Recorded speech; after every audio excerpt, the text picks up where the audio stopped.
Now, welcome back into the second session of this class. Let's continue to look at this concept, tokos. Now, we were looking at this situation. We saw it through 2 Corinthians chapter 8, verse 2. And now we went down into 2 Corinthians chapter 8, verse 9. And then we looked at Philippians chapter 2, verse 7, if you recall that in our last session. Now, I want to continue to look at how the New Testament uses this concept, tokos, right? Here's the word tokos, right? We know that this is the Greek word tokos, right? For the word for poor or poverty, okay? This is how this word is being used here. I want to draw your attention because a related word, tokos, is used to describe the blind.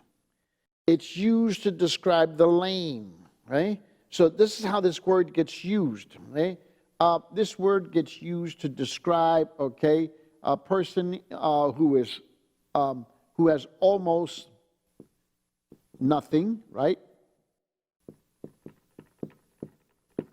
Now, remember at the time of the writing of the New Testament, we're talking about this era of the primitive church, when the church first started out, the birth of the New Testament church. And remember the economic conditions that existed then, and remember what would happen to people who found themselves in this same situation. So these people were poor, right? It's the same word that gets used to describe, okay, the blind, because the blind were reduced to begging. You remember that. And it's also the word for the lame, okay? Those who could not walk. They were on stretchers. They had to drag themselves around, right? We have those kinds of people that existed. We also have, tokos was also used of destitute widows.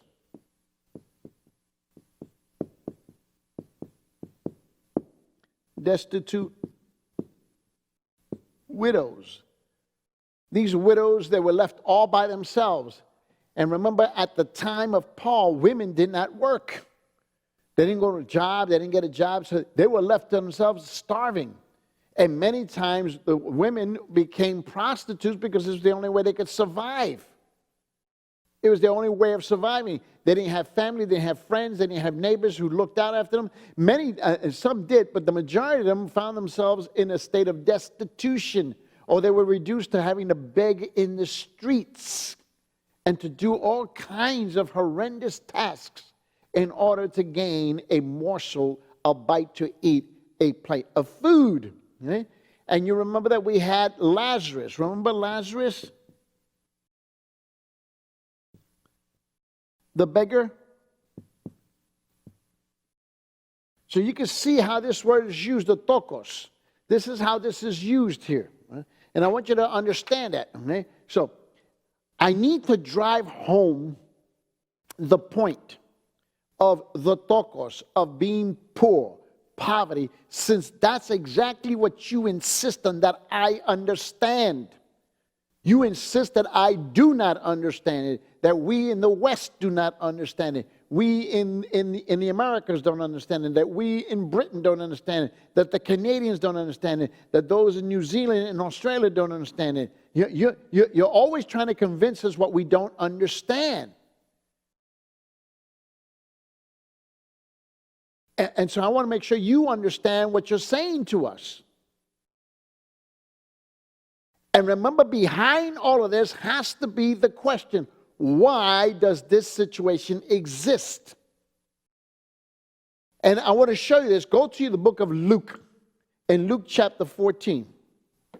And let's just work our way down to a number of passages, because I want you to understand the Apostle Paul clearly understood what he was talking about. Now, if you go down to Luke chapter 14, verse 13. Look at what the scripture says. Because this word tokos is being used in all of these following scriptures. He says this in verse 13, Luke chapter 14. But when you give a reception, invite the tokos, invite the poor, the crippled, the lame, the blind, Notice all of these people are being, right? We're being told, invite all of these people. They're incapable of providing for themselves, but for the purposes of a feast. Right? That's what he says. When you give a meal, a big feast, a big meal. Since you're more than capable of offering this big meal, right? Invite them to have food. Look at the same scriptures again. So look at Luke 14.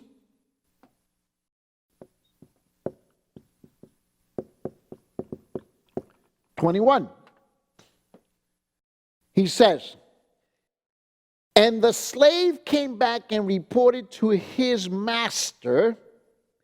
Then the head of the household became very angry and said to his slave, go out at once into the streets and lanes of the city and bring in here the poor and the crippled and the blind and the lame.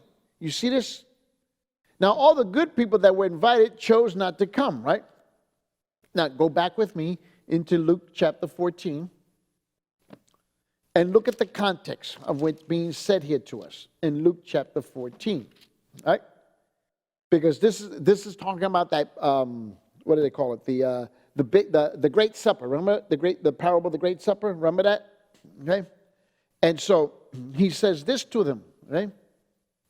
And let's read it in its proper context, verse 15. He says in Luke 14:15, when one of those who were reclining at the table and with him heard this, he said to him, blessed is everyone who will eat bread in the kingdom of God. But he said to him, a man was giving a big dinner and invited many. So someone, he's going to have a big dinner party and he invites a lot of people, right? This is what he's saying here. And he says here in verse 17, and at the dinner hour he sent his slave to say to those who had been invited, come, for everything is ready now. So he was obviously inviting people that he knew, friends, family, blah, blah, blah, blah, right? But they all alike began to make excuses. And the first one said to him, I have bought a piece of land and I need to go out and look at it. Please consider me excused. Okay? Another one said, I have bought 5 yokes of oxen. I am going to try them out. Please consider me excused. So these were people who had means. These were people who had money. These were people that were doing well in their culture, well in their society. That's who he's initially inviting. Another one said, I have married a wife, and for the reason I cannot come. Okay? And then another one said, and the slave came back and reported to his master in verse 21. And then the head of the household became angry and said to his slave, go out at once into the streets and the lanes of the city and bring in here the poor and the crippled, the blind and the lame. And the slave said, Master, what you commanded has been done, and still there is room. And then he said, Master said to the slave, go out into the highways and along the hedges and compel them to come in, so that my house may be filled. For I tell you, none of those men who were invited shall taste my dinner. So we know that there's a number of different ways that this particular parable is used. Of course, we understand that. That's very, very clear, right? Okay. Now, all of these excuses were really insincere. They just didn't want to be there, right? Right? We understand that, of course, right? So the people, the Pharisees, intended to regard as unclean. The Pharisees looked at the Pharisees looked at those who had almost nothing: the poor, the blind, the crippled, the lame, the destitute, widows, Lazarus, the beggar. All these kinds. They looked at them as people who were unworthy. They had no value. That's how they looked at them, and they looked at them as as they were unclean, they were unworthy. And in fact, anybody who associated with them was considered to be was condemned. That's exactly what the Pharisees would do. They would think of them as people that were being condemned, okay? And they were condemned, for even associating with them, and even with the prostitutes, okay? And the tax collectors, and so forth, and so forth, and so forth. That's how he looked at these people. Okay? But this is the word, the tokos, how it's being used. This is how it's being used, okay? And I want you to understand how this idea of poor and poverty is just weaved all the way through the New Testament. And why is it there becomes the question, which is very different from what we have today. In fact, go to the book of Mark. In Mark chapter 12, see this with me. Go to Mark chapter 12, at the end of that chapter, and look at this. Let's go down to verse 38, okay? We're going to be working through Mark. Let's go to Mark chapter 12, verse 42. But let's work through verse 38 down. Look what he says here.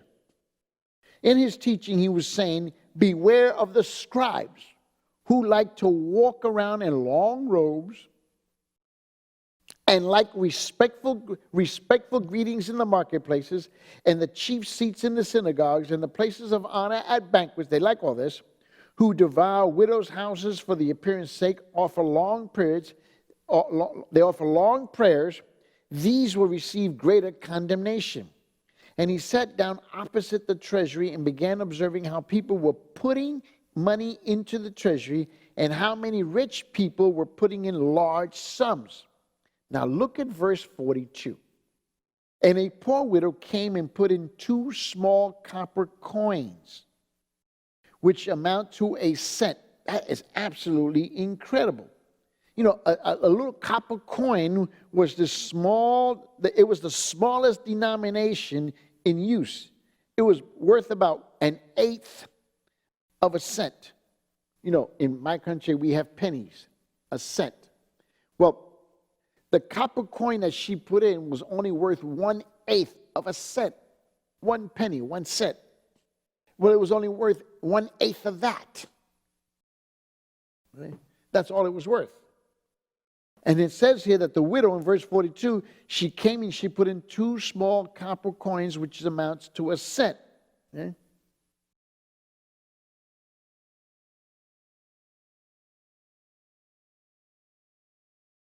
That's just beyond comprehension, is what he's describing here. So notice that this poor person was down to almost nothing, and she still gave. That's the point here. Because we have so elevated poverty to become a virtue. What's virtuous about it? As if we are not required to do anything, we're not required to give, we're not required to do this, we're not required to do that. Well, who said that? Where is that in the scriptures?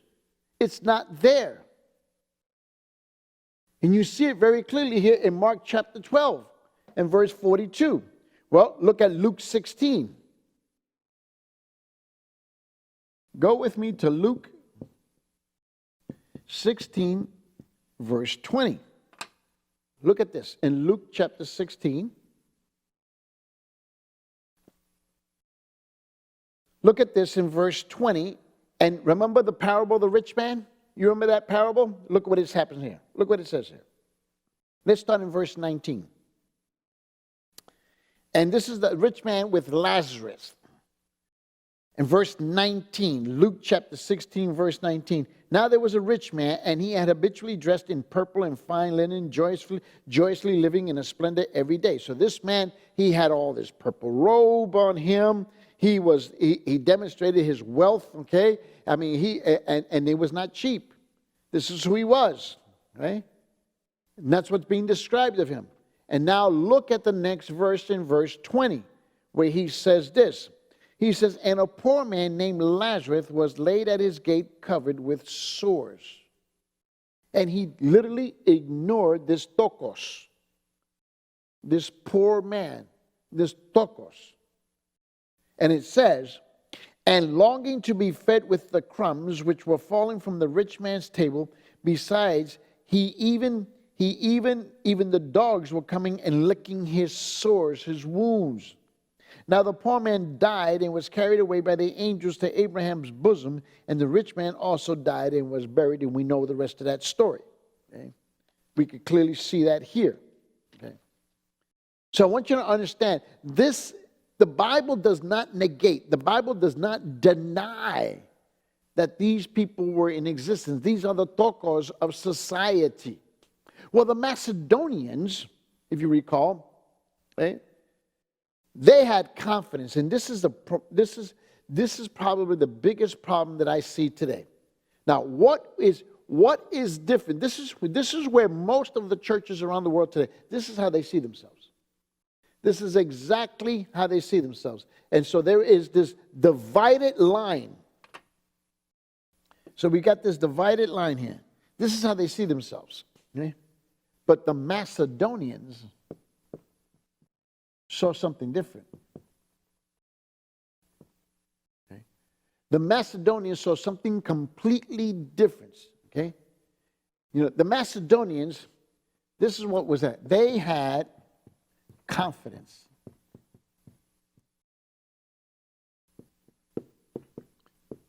That God would supply all of their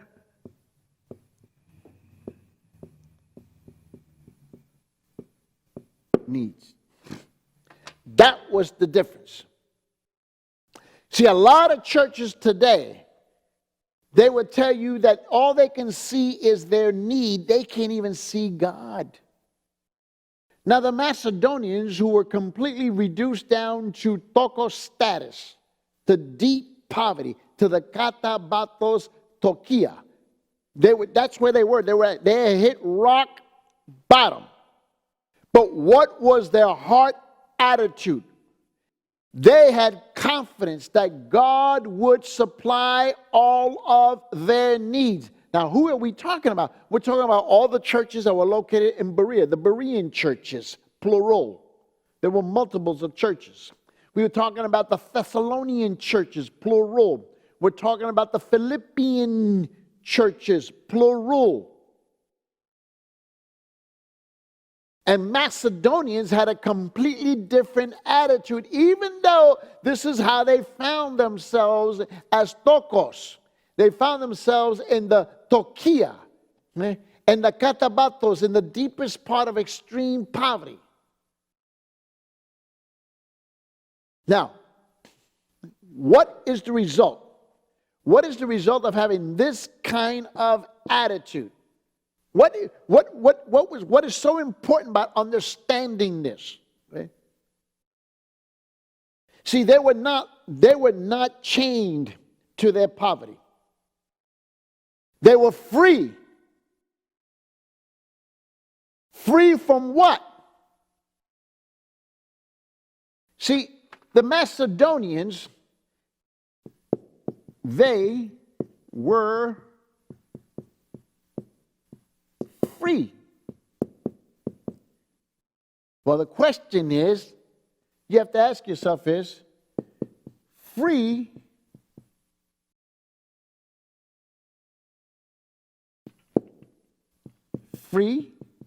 from what? Free to what? This is crucial. These people on this side of the ledger found themselves in the same condition as people on this side of the ledger. Tokia is tokia. Katabatos is katabatos. You cannot change that. You cannot change deep poverty. In fact, 90% of what takes place in our life, we have no control over it. But you do have a choice. You either react to your situation or you respond to your situation. It's either going to be God's way or our way. And I submit to you that the problem is that we live by our way, not God's way. Now, what were they free to do? The Macedonians had confidence that God would supply all of their needs. And they were free. Free from what? Free to what? Here's what their freedom was. Okay? This was their freedom right here. They were free to give.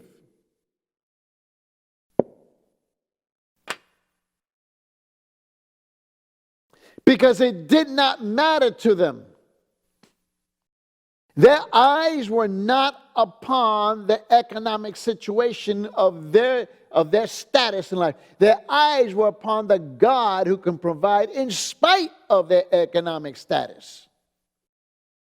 They were free to give, and let me tell you something, and not only that, but they were free to give, and listen to this part carefully. This may sound like completely crazy, but I'm going to show it to you. They were free to give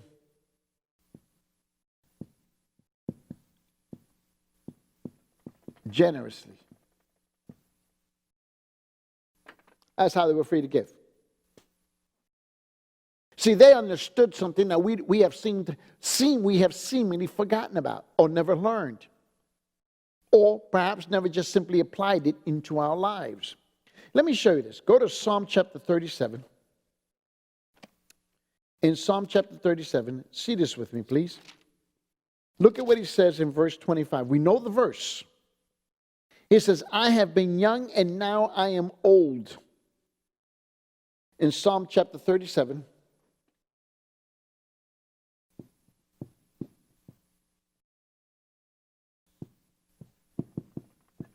verse 25, look what it says. He says, I have been young and now I am old, yet I have not seen the righteous forsaken or his descendants begging bread. It's a cute little verse that we love to quote. We're just simply not willing to live it out. Now look at this. Philippians chapter 4, verse 19. Look at what it says. This is the Macedonians. Remember the church in Philippi, the Philippian churches, plural, were in Macedonia. They're the ones who can make this kind of a statement in Philippians chapter 4, verse 19. This is what they say. And my God will supply all your needs according to his riches in glory in Christ Jesus. They believed that. They lived it out. Now, let me take you one step further.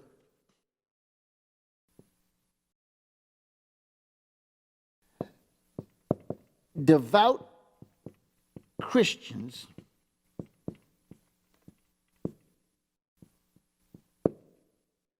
let me take it as one step further here. Devout Christians, okay, do not wait until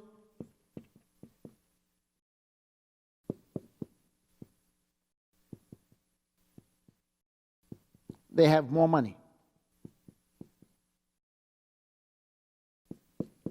You know what they do? They give despite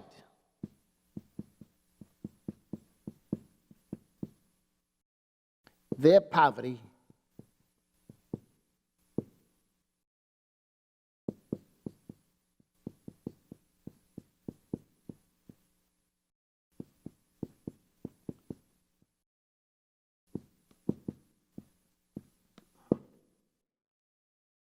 like the poor widow that we find here in Luke